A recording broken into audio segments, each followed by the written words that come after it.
来这个北部甲东部落大雨，各地嘛拢发生一寡灾情。像宜兰台7线有土沙出入来阻碍交通，台9线119.4公里，甲花莲光丰公路11.5公里，拢树啊倒去，无法度通行。新北市有内的山区发生着土石流，大量的土石挡着出入。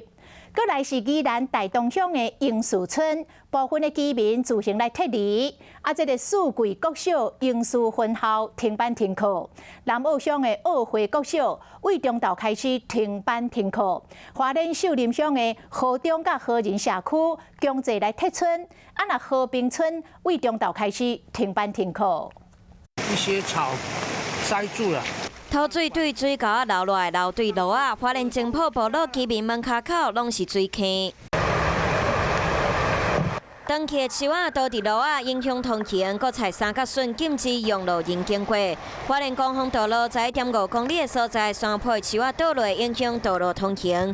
气象局针对花莲发布豪雨特报，秀林乡和平村中昼开始停止上班上课，和平河仁地区嘛开始看到强制撤村。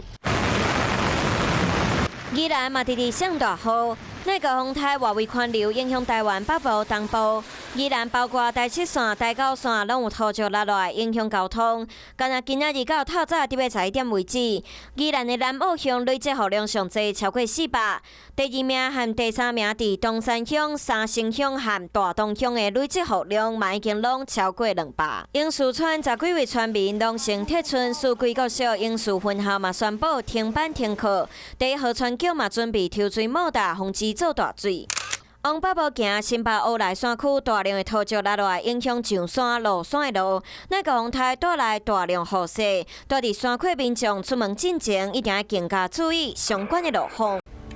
我是陈雅玲，想要跟我一起从零掌握天下事吗？赶紧按下华视新闻 YouTube 频道的订阅按钮，开启小铃铛，跟我一起探讨公共议题，给您最专业的华视新闻。